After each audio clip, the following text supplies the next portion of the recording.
Hi everyone, how's everyone doing? Hope you're all well. Now, before we kick off with this webinar, if anybody's having any sort of technical challenges in viewing this webinar stream at all, what I'd highly recommend is to go through the usual kind of troubleshooting that we all tend to go through, something that doesn't work for us first time around, especially when it comes to device and technology. So if you tuned in on your web browser, on either laptop or desktop, feel free just to hit that little squiggly arrow button just to refresh this page right now.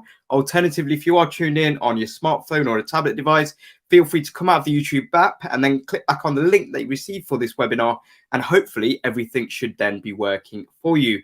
Feel free to also have a pen and paper at hand, just so you can kind of jot down notes. I know I always used to have like a pen. I always like to have a pen and paper on hand, just so I can jot down a few notes as I'm going along, either just to kind of reinforce something that I've learned before, or jot down something which I might take away with me at the end of the session just to implement going forward as well. Now, one thing to note is that live captioning is available throughout the course of this webinar session. So if you hover over onto this YouTube video, you will see that there is a small kind of rectangular box with the letters CC inside them. That is the live captioning kind of icon. So feel free to toggle that on or off throughout the course of this webinar session.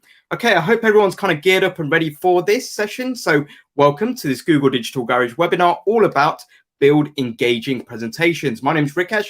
I'm going to be your webinar presenter, taking you through the course of this session, which is going to last for approximately 60 minutes. So I'll kick off first with a little bit about me. So I'm a trainer for Google's digital skills program, Google Digital Garage. As well as that, I'm also a digital marketer. So I work with businesses to help them to create and to grow an online presence in order to attract more customers and clients to them.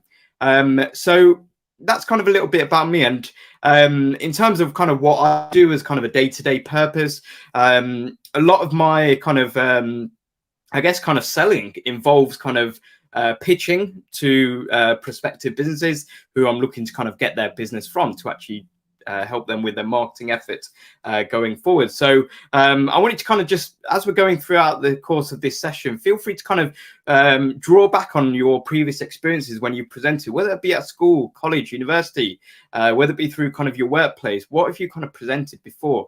Because presenting come in all different types of formats.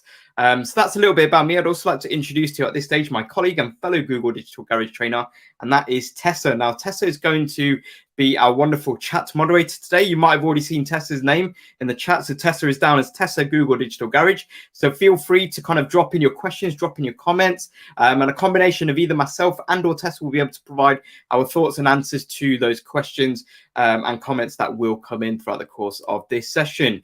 You will also see questions that will be popping up on screen. So feel free to kind of share your thoughts and answer your answers to those questions, because we will come at, especially a topic like presentations.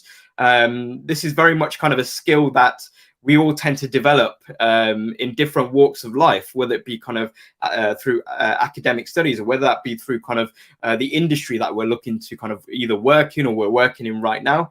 It's just important just to kind of listen to everybody's kind of opinions, listen to everybody's kind of answers and thoughts. So feel free to kind of drop your answers in the live chat as we go along. I know some of you have already been getting involved, letting us know where you're kind of tuning in from for this session.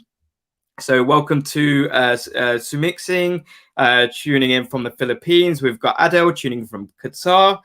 We've got Mamta from Nagpur in India. We've also got Elena from the UK. We've got Rani tuning in from Netherlands. We've also got Curiosity Evolved tuning in from Romania as well. We've also got Yin from Myanmar. So welcome to you all. I really hope that you find this session useful and you'll be able to kind of take a lot of kind of the tips and tools that we'll be discussing away with you, and hopefully implement them in the next presentation that you might give, whether that be online or whether that be in person.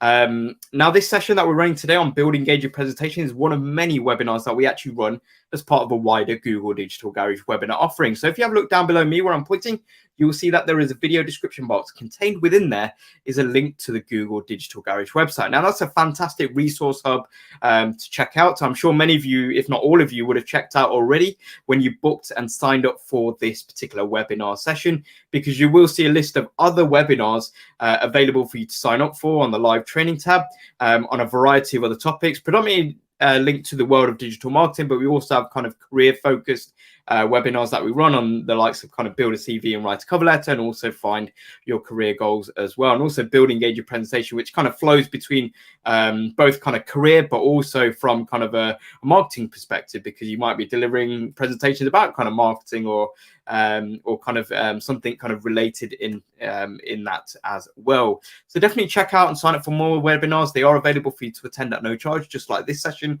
is as well. And you'll also find the online courses section of the Google Digital Garage website, something which might be useful for you to kind of check out. These are a list of lots of online courses that you can complete in your own time and at your own pace.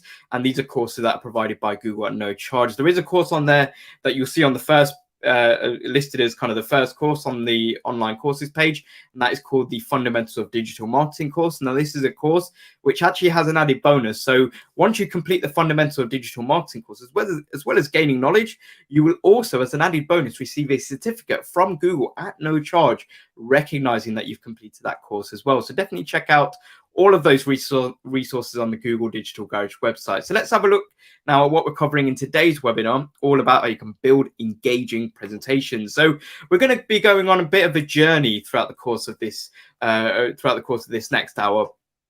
First of all, we're going to be kicking off with kind of what I like to call kind of the preparation phase.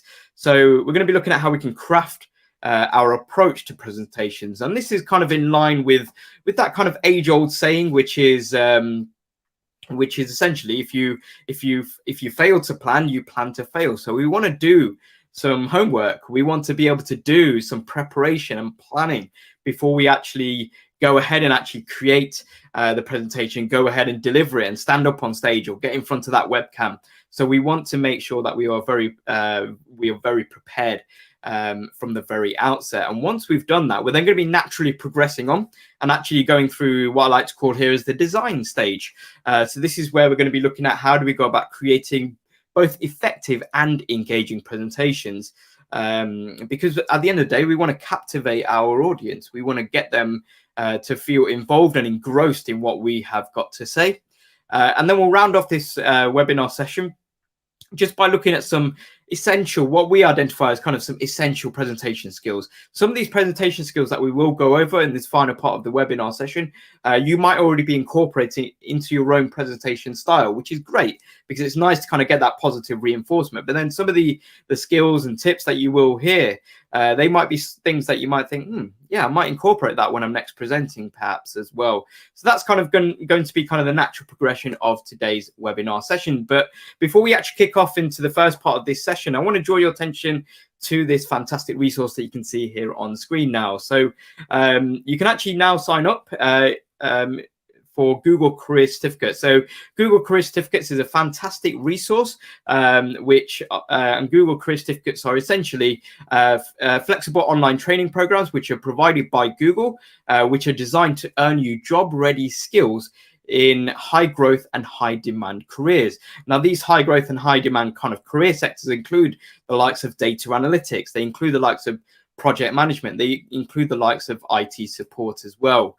And with these online training programs, upon completion of the programs themselves, you'll actually receive, as you can see here on the screen, free career certificates from Google, and that's with a view to helping you to hopefully obtain or kind of move into the right direction of hopefully obtaining an entry-level position within one of those industries that you've obviously taken the online training program for as well. Now, if you are based in the UK, you can actually access Google Career Certificates and kind of the training programs via a free scholarships or via free scholarships, which are provided through various selected partners that are working with the Google Career Certificates initiative as well. So definitely check this out if this is applicable to you. Especially, I know some of you mentioned in the live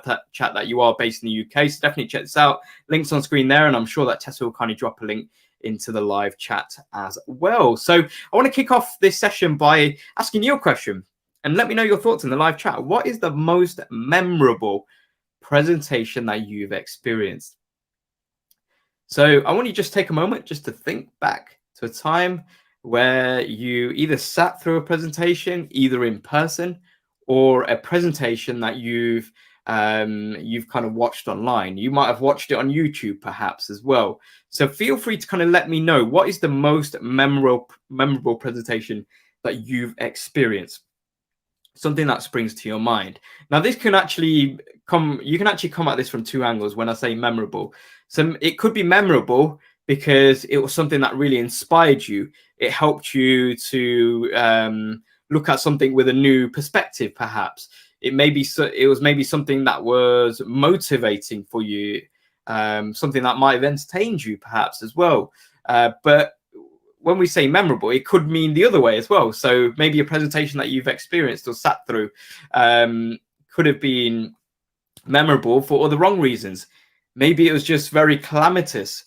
Everything that the presenter thought could go wrong did go wrong, and it made for maybe an entertaining presentation, but something which it wasn't really a good presentation, but it's something that really kind of still stood out for you and is still memorable to this day. So let me know in the chat, either an online presentation or a presentation in person that you've experienced. So also don't necessarily just think about specific presentation on specific topics.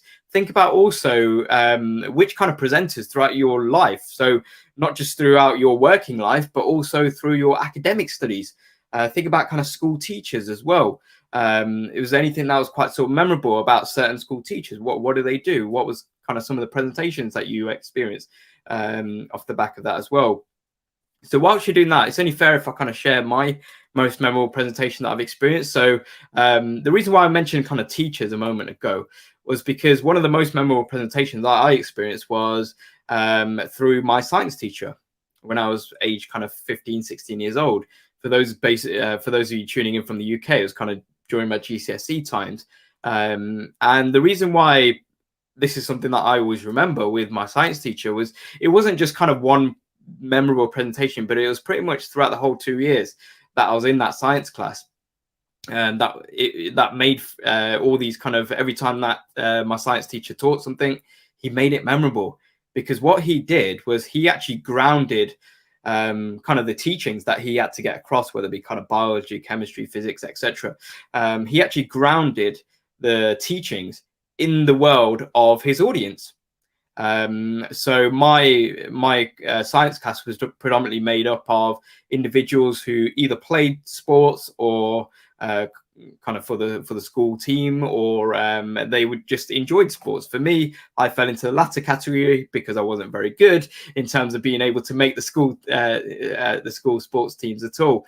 But I remember in particular, like one example of a memorable presentation was when the science teacher was teaching us about photosynthesis and that process. So he went through it with the specific terminology which we needed for the exam. But then what he did was he actually ran through that whole process once again. But what he did was he actually gave different parts of the photosynthesis process kind of roles. So attacker, goalkeeper, kind of relating it to football. And that's something which actually stuck with me. So when I did sit down in the exam hall and actually got a question about photosynthesis, my mind went straight back to that science class. So that was something that was very, very memorable for me.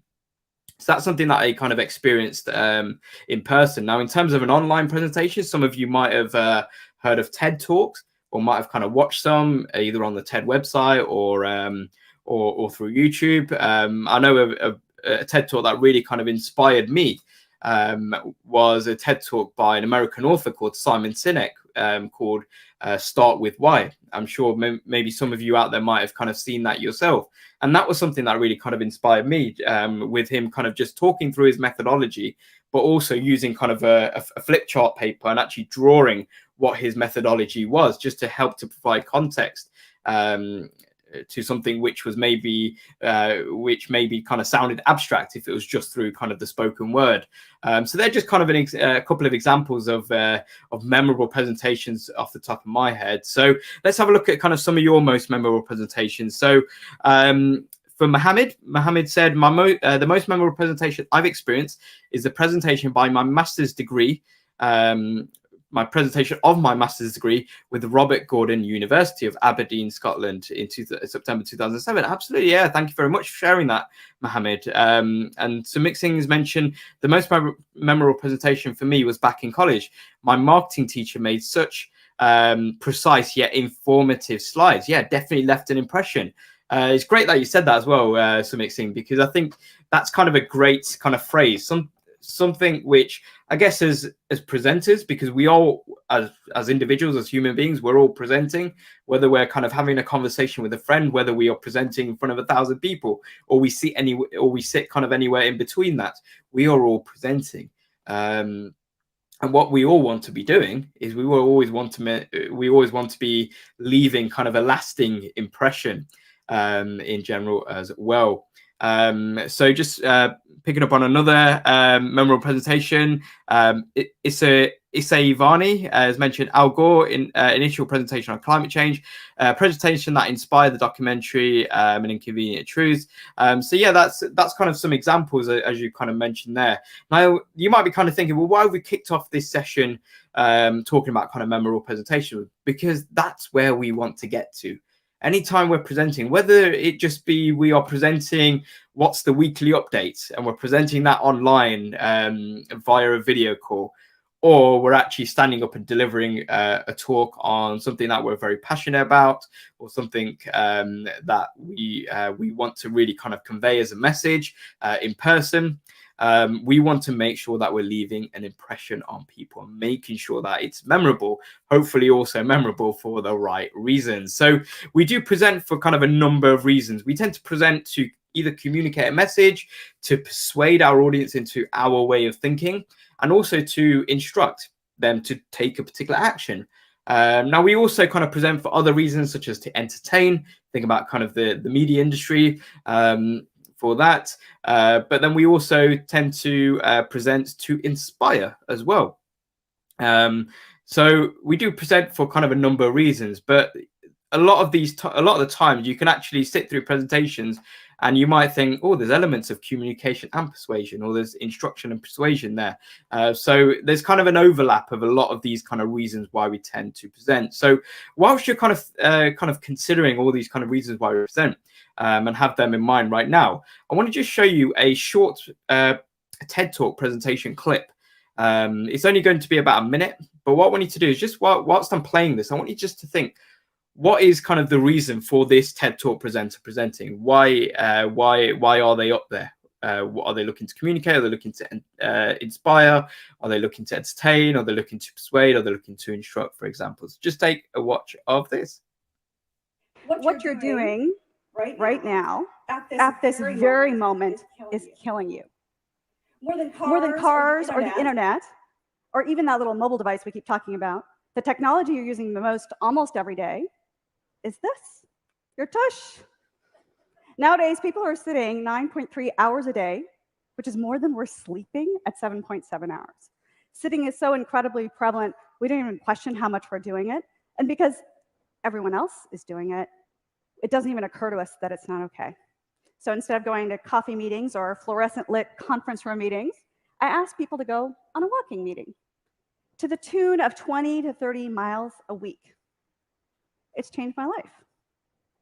You'll be surprised at how fresh air drives fresh thinking, and in the way that you do, you'll bring into your life an entirely new set of ideas. Thank you. Okay, so that particular TED Talk presentation in its entirety is roughly just under 4 minutes, and we just selected a 1 minute clip out of that. But the reason why we selected this 1 minute clip was because it essentially sums up what this TED Talk presenter was trying to convey and get across in the entirety of their presentation in general. So was a TED Talk presenter trying to communicate a message? Were they trying to persuade us into a particular way of thinking? Were they trying to instruct us to do something? Now, if you said either of them, then you'd be correct. If you said it's kind of a combination of some of these, then you'd be correct as well. So just picking up on a comment here from Ronnie. Ronnie said persuasion, yeah. Because what the presenter was there doing was they were trying to persuade us to be more active in our day-to-day lives. And rather than kind of the next time that we've got a meeting, try not to have it in maybe a meeting room, maybe go for a walk and have a walking meeting and just try out different kind of methods so we're more kind of active in our day-to-day lives as well. But the one thing that you would have also picked up on in this particular presentation clip was that the TED Talk presenter was not only just delivering a presentation, what they were doing was that they were telling a story. Now, storytelling is a very powerful tool, especially for us humans as kind of as recipients of kind of storytelling and kind of delivering storytelling as well. It's a great way to engage an audience and kind of engross them in what you have got to say. I mean, it's kind of the reason why we tend to watch episode after episode after episode of whatever television show that we're watching on some of the streaming services providers out there. It's kind of the reason why we go to the cinema and watch a movie. And then we watch kind of another movie as part of kind of a franchise. I know I was kind of a little bit of a late bloomer to like the Marvel superhero franchise.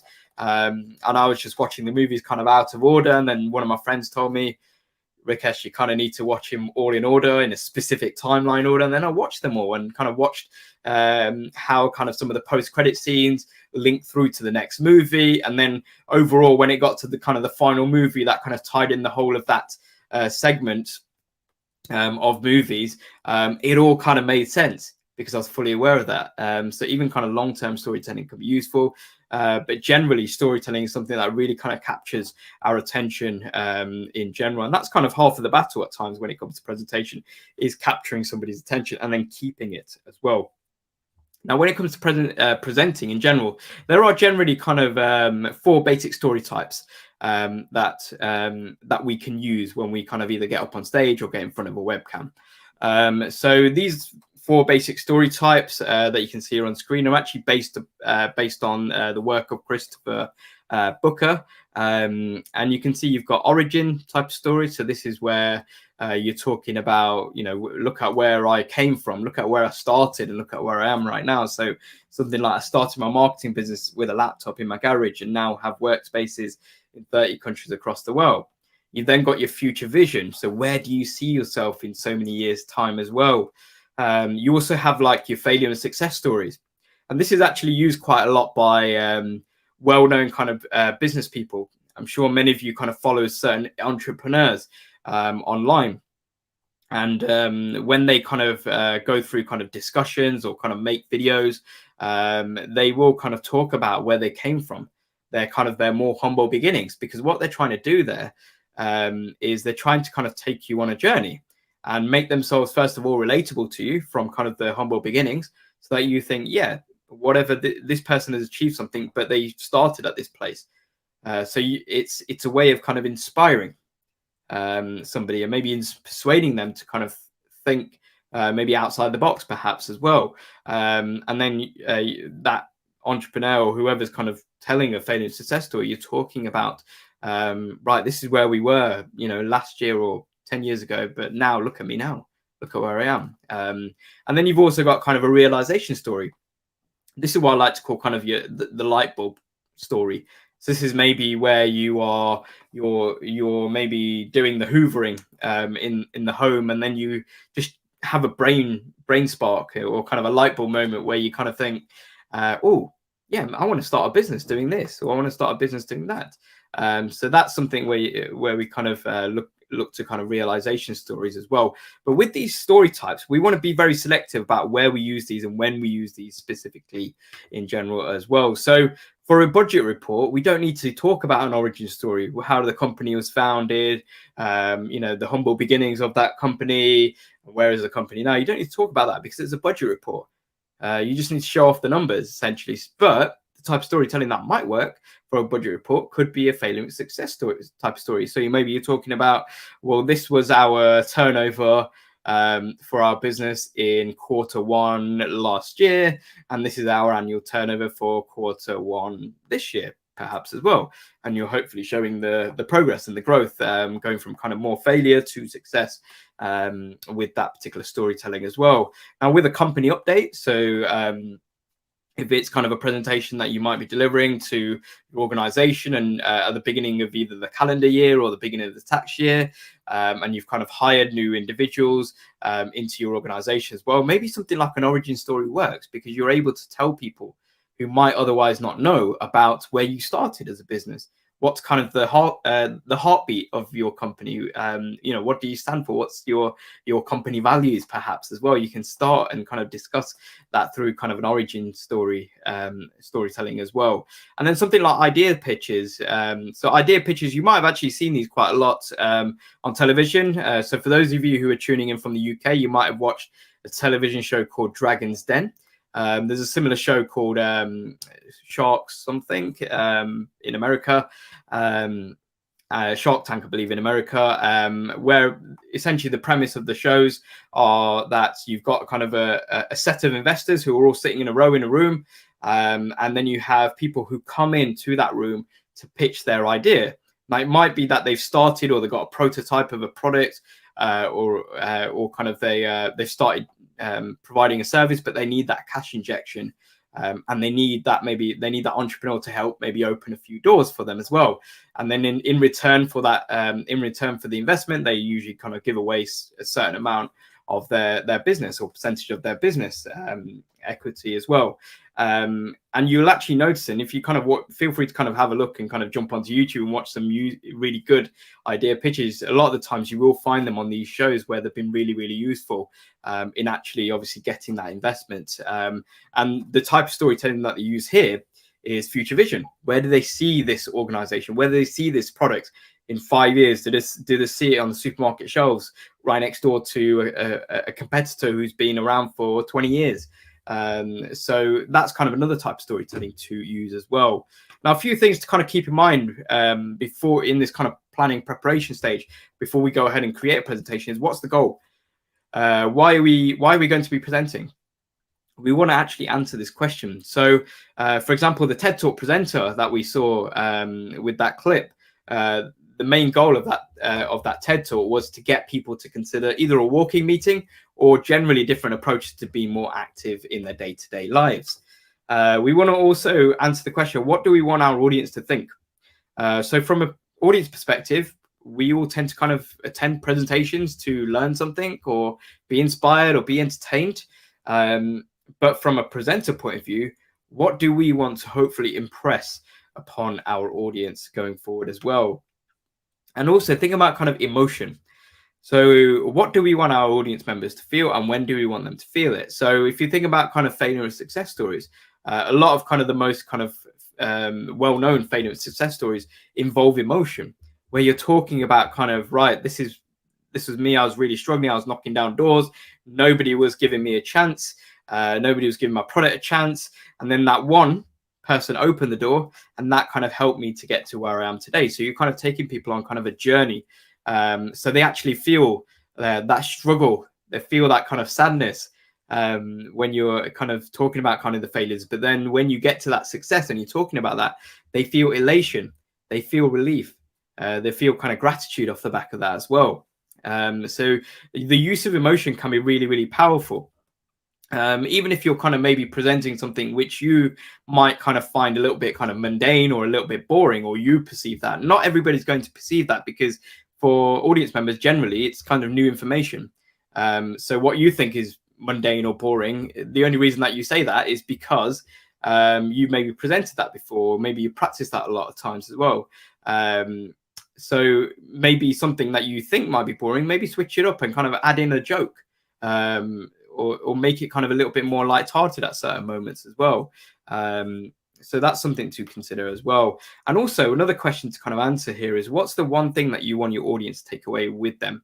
The reason why this question is very important is because us as humans, we have short attention spans. The average the average human attention span is roughly only about 8 seconds, which is not a long period of time. So even during kind of this webinar session, which we've been going for nearly half an hour now, many of you might have kind of tuned out while I've been talking. You might have thought, oh, what am I going to have? What am I going to have for dinner tonight? Or oh, I need to do this tomorrow. I need to do that. You might have kind of diverted your mind, your attention away for a little while. And that's fine, because we do have generally short attention spans. But what we want to do as presenters, we want to be proactive with that and think about, well, what's kind of the key kind of messaging that we want people to take away from this particular presentation that we are presenting going forward as well. Now, the final part I just want to mention when it comes to this planning preparation stage, before we go into kind of the design stage, is thinking about structure. Now, it's important to have a clear structure going into the design stage, because having a good structure to your presentation gives it a natural flow, which is very helpful when you are presenting, because it makes your life much easier. Not only when it comes to remembering things, because you have a natural flow to kind of go from one element to another, but also it gives a good flow to your audience, so they know what to expect, or kind of the trajectory that you are taking them on as well. And you can see an example of a structure here on screen. So you've got typically what I'd like to call kind of a story structure here. So a story has a structure of a beginning, a middle, and end. And this is typically what you can see here on screen. This is kind of a structure for something like an idea pitch. So you got your beginning, which is your background. You've then got your middle. So for an idea pitch, is like, oh, problem, right? This is what people struggle with. And then you've got your solution. This is our fancy new product, which is here to solve all the problems. And then you've got your conclusion off the back of that. So this is just summarizing. This is what we talked about earlier on. So essentially your storybook ending going forward. Now, having a good structure provides useful flow to your presentation. And this is all underpinned by planning, which is what we're going through now, by doing thorough research, so knowing what you are talking about, and then designing, which is what we're going to be going on to next. So we've gone from delivering a presentation to telling a story to now hopefully telling a story for your audience. So especially if we know who we're going to be presenting in front of, or the types of individuals who are presenting in front of, we can use that to our advantage to hopefully tailor make some of those stories, like I mentioned with my science teacher earlier on as well. So let's have a quick check-in on questions. I can't see any questions at this stage. If there's any questions, any comments, pop them into the chat, and either myself and or Tessa will be able to kind of pick up on them as we go along. So let's move into the design stage. So how do we actually build these presentations? So first of all, we want to decide which presentation tool or tools that we're going to be using. Now, any presentation tool that we're thinking of, I want you to kind of run them through these three kind of questions or kind of statements. What I like to call this, what you can see here with this slide here, I like to call this kind of like a filter. So any presentation tool that you are thinking and considering, try and run it through the filter of how many people am I presented to? How many people are going to be in the audience? And whether running kind of slides or having flip charts or any other tools is going to be useful when I'm presenting in front of 5 people or 500 people, 5,000 people perhaps as well. So think about that. Another important kind of filter to consider is the presentation tool that you're thinking of using, is that going to be the best tool to get your message across to your audience as well? Because that's kind of the ultimate goal. We want to get our messaging across to the audience, and we want to make sure that whatever presentation tool that we're using, it's going to be the most effective for that purpose as well. And also think about kind of the tools and technology available at hand as well. So this kind of applies to predominantly kind of if you are presenting in person. Think about which venue are you going to be presenting. Do you have that? Does kind of the is it kind of like a screen where you just plug in your laptop through kind of a HDMI connection? Do you need like is it through kind of an older kind of projector which only has kind of a VGA connection? Maybe you need to get something like an adapter. So that's something to consider as well. So always kind of run any presentation tool past this kind of filter of these 3 elements that you can see here on screen. And that kind of leads me on to this slide, which is to slide or not to slide. It's quite sort of poetic, I guess, isn't it? Very kind of William Shakespeare, I guess, if Shakespeare went digital. Now, with this question, again, you want to run, should I use slides? Should I use slideshow presentation software? Well, again, it depends. How many people are you presenting to? Are you going to be able to get your message across effectively through slides? And also, do you have the right equipment and tools available to run slideshow presentation software as well? Now, in terms of kind of other aids, There are other kind of presentation tools out there, as well as kind of slideshow presentation software, which I guess is kind of the default that we all generally tend to think of when we think of presentation. We always think, oh, slideshow, naturally, going forward as well. And in terms of kind of other options, you've got Muriel, which is a fantastic digital collaboration tool. So you can actually, if you're kind of working in teams and groups, maybe your team can actually present something, and all of your team members can actually present certain elements at the same time as well. So that's a fantastic collaboration tool to check out if that's kind of useful or applicable for you. You also got Canva. Canva is a fantastic graphic design tool. Canva has kind of a great kind of option that you can use at no charge, and then they also have a kind of a premium offering if you wish to use kind of more advanced features. But Canva is great for if you want to create nice kind of images and kind of images with text, even things like kind of infographics. So rather than kind of explaining something through kind of bullet points, just kind of use an infographic, which might kind of explain things in kind of easier terms for your audience. Slido is great of getting your audience involved and kind of encouraging audience participation. So this is kind of like a question bank, which the presenter can then call on kind of questions that people have typed in throughout the session, and kind of pick up on some of those questions and answer them when they have time to do so as well. Or you can use nothing at all, just you and your voice. Or you can use a whiteboard. You can use Flipchart with marker pens as well. So it's kind of a few things to consider there as well. So there's a lot of kind of options when it comes to presentation tools, but remember, use that kind of filter that we looked at and see which one is going to be best for you.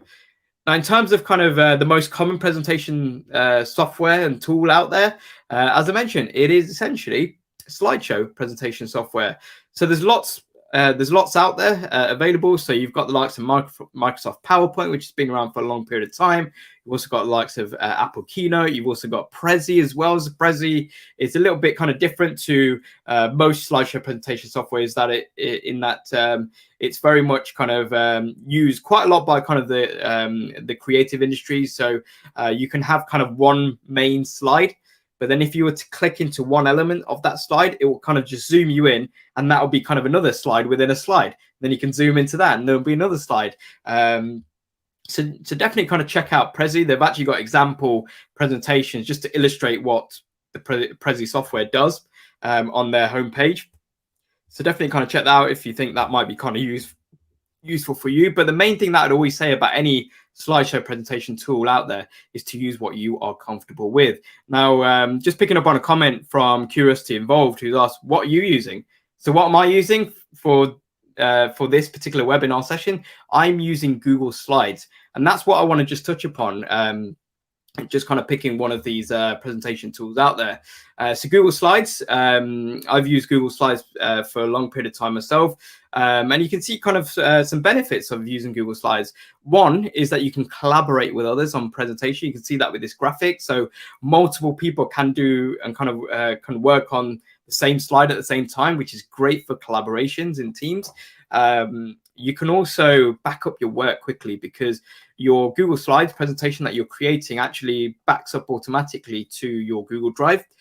This does it automatically. So as you're making a change or kind of make an adjustment to your document, to your slide show presentation, it will save it automatically as well. And I've had this before whereby I foolishly forget to plug in my laptop charger, and then my screen just goes blank, and I'm like, oh dear, I forgot to charge it. But luckily, when I go back into Google Slides, it's actually saved up to the last point that I made a change as well. So that for me is really, really useful. Even though I tried to remember to plug in my laptop charger when possible as well. And the beauty of Google Slides, you can access it anywhere as long as you've got an internet connection. So it is available online. So Google Slides is part of the wider Google Workspace, and you can access it by just jumping onto slides.google.com. And then once you log into your Google account, you'll have access anywhere in the world as long as you've got an internet connection for that as well. Now with Google Slides, as we kind of with most kind of presentation software, slideshow presentation software out there, you can choose a theme that kind of helps with a little bit of continuity when it comes to certain kind of brand colors or kind of colors of your organization. which is quite useful. And the thing with Google Slides is that there's a lot of kind of time-saving hacks that you can use, which you might not necessarily be aware of. And that's where kind of platforms like YouTube come into play, which can hopefully, especially if you're creating a lot of presentations and using kind of specific presentation softwares, you can actually look to kind of incorporate some of these time-saving hacks within your own kind of workflow going forward.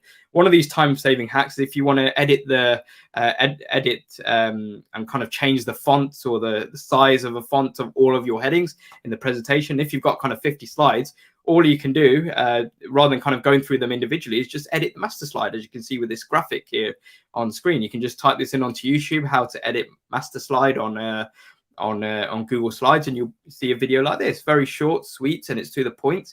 And then you can see it's kind of reflected, or the changes that you made reflects throughout all the headings that you've got on all of your slides in your presentation going forward as well.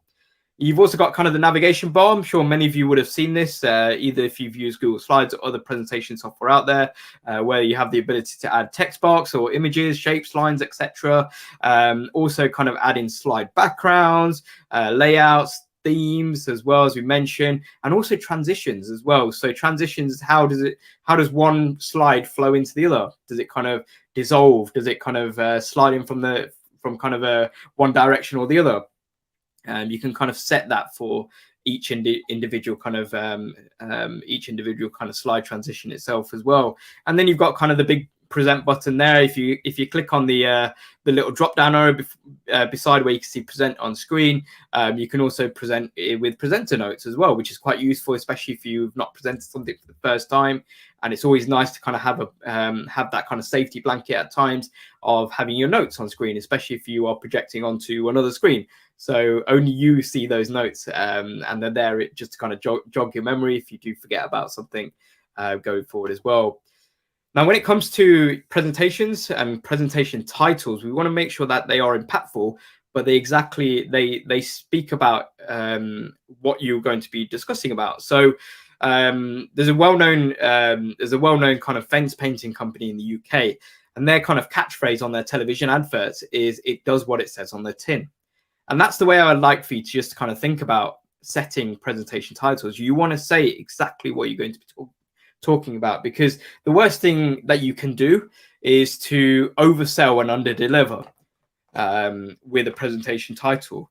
Now, you'd rather kind of have it the other way, where you are maybe underselling, but then you overdeliver, because that's where an audience will feel like, yeah, we've really kind of benefited from this. We've got more than we'd maybe even thought of as well, or more that the presentation title let on. But ideally, we want to make sure that we kind of make our presentation title as snappy, as short as possible, but also something that is reflective of what we are going to be discussing about as well. I mean, if you think about this particular webinar session, this topic that we're talking about, it's called Build Engaging Presentations, and that's what we are talking about in this session itself as well. So that's something to be mindful of as well. Now, speaking about being mindful, try and use as little text as possible, and this is very much kind of a mindset that we want to have, not necessarily about just using as little text as possible, which we should be doing, but we want to consider ourselves as being the presentation. Now, we've talked a lot about presentation tools, and that's what they are. They're just tools. They're kind of assistants to us, because we are the presentation, and whether we use slides, whether we use flip chart, whether we use whiteboard or anything else, that is just an aid. That is just to help more the audience rather than yourself. Because if I was to kind of run this particular webinar session, and I had all the text on all the slides, one, many of you might have thought, I don't want to stay for all of this. Two, a lot of you might have thought, well, I can just read it. Why do I need to kind of like listen to the audio? And it just kind of, it doesn't make for a good kind of experience for the audience. So when you kind of see slides where there's lots of information, that's all good and well. But if there's a lot of information, what's the point in that presenter being there? Because as a presenter, you're there to kind of provide context. So it's nice to have bullet points to kind of talk about, and then you can go off on a tangent going forward off the back of that as well. So always consider that when you're designing try and use as little text as possible. You want to make sure that it's kind of easy on the eye for the audience as well. And this is kind of a good place to maybe even get somebody, whether it be a co-worker, whether it be kind of somebody in your support network, like a friend or family member, just to kind of cast an eye over it and think, what do you think about this? Is it too much text? Do I need to switch it up, add a photo? Do I need to maybe add a video somewhere perhaps as well? Just kind of get other people's opinions as well. Now, some top presentation tips. Be considerate about the number of slides that you use. As I mentioned, kind of use bullet points as opposed to kind of paragraphs and kind of long sentences. Be considerate of kind of the font that you use as well. There's some fantastic looking fonts out there, which are kind of joined up in kind of calligraphy style, which is great, but it's not very easy to read as an audience member. So you want to kind of use easy to read fonts. Vary up your content, so switch up and kind of use maybe photos at times. And then obviously you got a little bit of text and kind of bullet points there as well, but then also drop in videos if relevant and useful for your audience as well. And I'll speak about pace when we come to presentation skills going forward as well.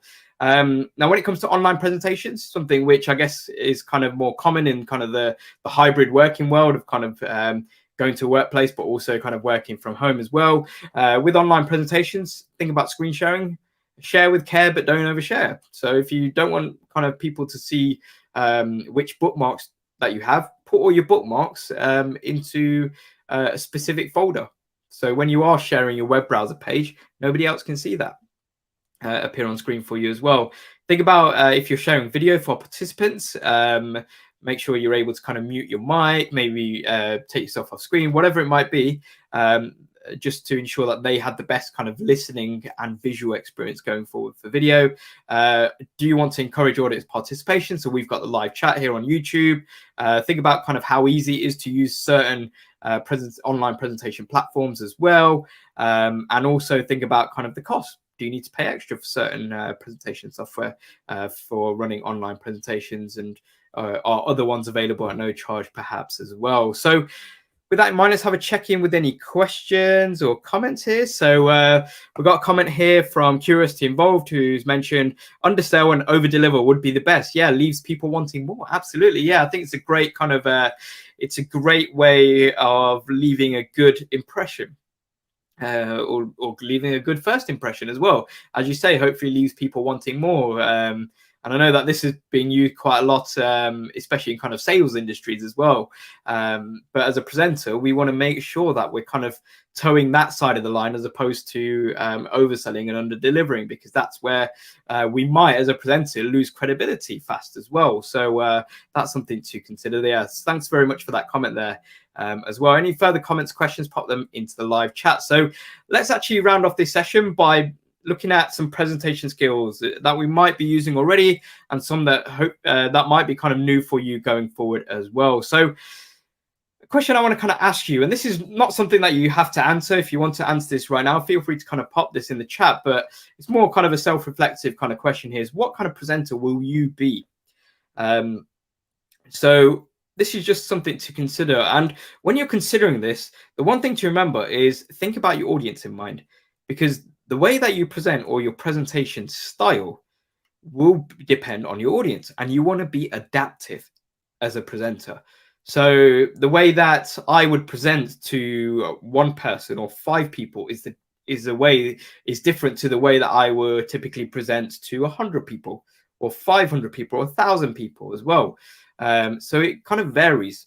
Now, irrespective of how many people that you are essentially presenting in front of, the mindset that you want to be having at all times, and this also helps when it comes to kind of settling down some nerves. If you got kind of a little bit of kind of fear at times of kind of public speaking or speaking in front of large crowds, is that essentially what we want to do is turn these crowds into conversations, because every member of that crowd is an individual. So we want to kind of create that more kind of conversational style with the way that we present. Now, when it comes to those crowds, those audiences that we have, we want to encourage audience participation. So interact with the audience, ask them questions, let them kind of respond to you with kind of their answers. Be appreciative of questions that do come in as well. Follow up on them. And if there's questions that do come in that you don't know the answer to, don't make it up. I know when I've kind of presented on other topics and I do see questions that do come in, I'll be appreciative of the questions that do come in, but I won't make the answer up. I'll say, look, I don't know the answer. That might be something for you to go away and Google, ironically. Because if you make the answer up as a presenter, and that is something which actually turns out to be wrong, then that's a surefire way of losing credibility and trust. Not necessarily within the person who's looking for the answer, but maybe somebody else in that room or somebody else on that video call who might actually know the correct answer. So you lose credibility with them. And that's something which might kind of spread, and they might tell another person, they might tell another person, and then the credibility kind of goes lower and lower amongst kind of a larger group as well. So that's something to kind of keep in mind there as well. Think about kind of listening as well. Listening is always a very important part of being a presenter. Active listening, so literally hearing what they're saying, whether it be through kind of text that they're typing, or whether it be kind of spoken form as well, if you're kind of accepting kind of dialogue kind of in person from individuals, kind of really listening to what they're saying, whether it be question, whether it be comment, and then hopefully providing input on to kind of build upon that comment or question going forward as well. Try to avoid content overload in general, but this kind of comes more into the design stage. But what we want to do when it comes to presentation skill, and this is something which as I mentioned with the story of my science teacher, did very well, was that he tailored his story to his audience, to his class. So where possible, try and find out who you're going to be presenting in front of. Try and find out their likes, their dislikes, what's their interest. And try and hopefully kind of play to them if you think that it's going to be useful in hopefully getting your message across as effectively as possible. Now, when it comes to kind of delivering slideshow presentations, this is a really useful tip that I got given by a friend years ago, which was to try and remember up to 3 things to say per slide. So if we kind of just kind of micro-analyze this slide itself, you can see that there's 3 things to kind of mention about here because there's 1, 2, and 3. But on other slides, there might not be. There might be kind of more things to kind of talk about, or there might be less things. There might be 1 thing to talk about because it's kind of more of like a transition slide into another slide that you're going to be discussing more about going forward as well. But if you try to remember up to 3 key points per slide, that also helps out with timing. So if you're running short on time, because typically presentations, you only have a specific time limit. So if you're running a little bit short on time, as long as you get those 3 key points across, you can move on to the next slide going forward as well. But if you do have a little bit of time, you mentioned those 3 key points, great, because those 3 key points will actually kind of give you in your mind kind of olive branches. Think, oh, let me kind of talk about this, or let me kind of talk about that. Let me go off on this tangent. Let me go off on that tangent. Let me kind of give an analogy here or there as well, or provide an example perhaps as well. So that's something to consider when it comes to presenting as well. And also something to consider when it comes to presenting is take a breath. Sometimes it's great if you're really not sure about what you're going to be saying next, take a breath. A lot of the times we tend to, and I'm sure many of you have done this before because I definitely have. When I kind of first presented, I remember, I think it was kind of back in school when you're presenting some level of kind of coursework or project that you worked on, and you end up presenting your element, you speak at a rate kind of 100 miles an hour because you're very nervous. You've got a lot of kind of adrenaline in you, and you just want to get out exactly what you've maybe memorized. But if you're not really sure about what you need to say next, just take a breath. The audience members are not going to judge you for that, because sometimes for the audience, it's nice just to kind of get that little bit of peace and quiet for like a split second so that they can collect their thoughts on what they are hearing as well. So it's nice just to kind of take a little bit of a breather where possible. Now, your voice is a powerful tool as well, and I'm sure that Mariah Carey would agree with that statement itself. Now, when it comes to your voice, you want to think about a few different elements of your voice. One of them is volume. So if you're talking about something which is you're very kind of passionate about, and you are very kind of knowledgeable on, a lot of the times we tend to kind of up our volume because we'll tend to maybe talk at a very fast speed, or we will just kind of generally kind of raise our kind of volume levels as well. And that's great for showing a sense of kind of excitement. But also we can use volume the other way around. So we can actually lower our volume and say, look, if you're listening, I'm going to be telling you a little bit of a story right now. So you can kind of use that volume and actually kind of just use it to help to hopefully bring people more into your presentation sometimes as well. We already spoke about kind of style, because your style, remember, or your presentation style is going to be dependent upon your audience, and being able to adapt to your audience and delivering different styles for different types of audiences going forward as well. Think about tonality as well. Tonality is very important. It's where you're able to kind of maybe give emphasis to certain words, certain phrases as well. So I could have gone through this webinar session just delivering this session and talking throughout this whole hour in very much kind of a monotonous, robotic voice. If I did, many of you probably within about 5-10 minutes, if that, would have actually just clicked off, because you might just thought, no, I don't want to listen to this for the next hour. So it's nice to kind of change up your tonality at times as well. And that kind of keeps your audience kind of engaged going forward as well. And also think about kind of pacing. So pacing is very important. Pacing is all about talking about a particular topic, considering, okay, I'm going to give myself 10 minutes to talk about this. I'm going to give myself 15 minutes to talk about that.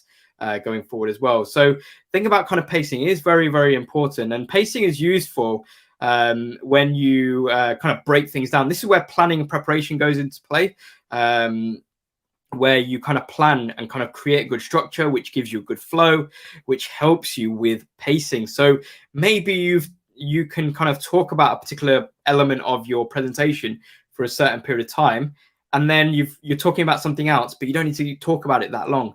And then slow down again on something that you think is very important, that you want your audience to know again, because pacing very much goes in hand with timings of your presentation as well.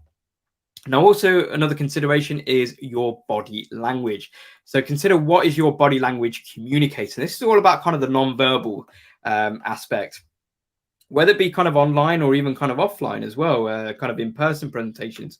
So your body language can kind of give off kind of signals to kind of say whether you are happy or sad, etc. So for example, with me, if I was just to kind of cross my arms, just be kind of looking everywhere apart from at the webcam, it kind of I maybe look like I'm disinterested, I'm a little bit bored, I'm a little bit maybe sad, maybe I'm a little bit untrustworthy, maybe a little bit nervous. That's why I'm not looking at the webcam. And this is all through kind of non-verbal cues. My arms are folded as well, so I'm a little bit more kind of on my guard, a little bit more kind of closed off perhaps as well. So your body language is something which we want to kind of be mindful of at all times. Now, if we are kind of nervous or a little bit kind of apprehensive before we kind of either go up on stage and deliver a presentation in person, or before we kind of get in front of that webcam and actually provide our presentation online, is we can actually use power poses to kind of help kind of settle some of those kind of nerves that we might have perhaps as well. So power poses is a great way to kind of trick your mind into thinking that you're confident, even though you're not necessarily that confident at all. And you can do them by just by striking a pose. So whether it be, you can see examples here with the Wonder Woman pose or the performer pose as well. But it's something that really, really helps. I know I've done that before when I'm presenting in front of large numbers of people, and I like do a bit of a power pose before I kind of jump on stage, and it really does help. It just helps to kind of elevate your energy levels as well. And you think, oh yeah, do you know what? I'm ready to go for this now, even though you still have that kind of apprehension inside of you a little bit as well. There's a fantastic TED talk actually as well that you might want to kind of watch in your own time. It's a TED talk by Amy Cutter that talks about kind of your body language and kind of talks about power poses in that regard as well. So I'm sure that Tessa will kindly be able to drop a link in the live chat for you as well. A few other things to be mindful when it comes to body language. Think about your stance as well. So if you kind of got your legs crossed, it's great. It kind of shows that you're planted, but sometimes it might kind of show off that you are maybe a little bit kind of closed off or kind of a little bit reserved. So it's just something to consider as well. And as a presenter, a lot of this is more kind of a judgment call on your end, whether you would be able to decide what is kind of closed off, what's not as well. Think about your movement. I know I tend to use my hands quite a lot when I'm presenting to kind of explain a particular point. Sometimes I use two hands, and then I kind of catch myself and think, oh, I don't want to be using two hands. I don't want to be kind of using too much kind of hand action. So let me just kind of put one hand in my pocket and then just use one hand to illustrate what I'm talking about as well. And also connecting is very important. So when I say connecting is all about kind of eye contact, especially in person. to have eye contact, although not staring. So just eye contact for a few seconds, then look away and kind of move on to another audience member. Whether if it's kind of online presentations, look at the webcam, look at the dots rather than looking at the screen when you're presenting. But again, you don't want to be looking all the time at the webcam, so kind of look away at times as well. And the final bit of advice when it comes to kind of presentation skills: practice, practice, practice. Practice, it doesn't necessarily make perfect, but practice makes progress, and that's where we want to get to as well. So they're kind of just a handful of kind of the presentation skills tips that we've just gone over there as well. So let's have a final check on questions, which I can't see any. So let's have a look into your next steps. So as I mentioned at the start of this session, definitely check out the Google Career Certificates resource if you feel that this is applicable for you, and I'm sure that Tessa will kindly drop a link in the live chat for you once again as well. So I hope that you found this session useful. If you did, both myself and Tessa would appreciate a little bit of feedback, so feel free to let us know in the chat or via the feedback form and the chat as well how you found this session. Feel free to also share your experience through kind of social media, how you found this session. Got a hashtag there on screen, which is a hashtag Digital Garage as well. Feel free to check out the Google Digital Garage website. Remember the links in the video description box below to sign up for more webinars and to also check out the online courses section. Remember, it's Fundamentals of Digital Marketing course, which is a course that upon completion you'll receive a certificate at no charge as well. So apart from that, I want to say a massive thank you to Tessa. I'm sure Agree has been a wonderful chat moderator, and thank you all for tuning into this Google Digital Garage webinar session, and I look forward to seeing you all again soon. Thank you. Goodbye.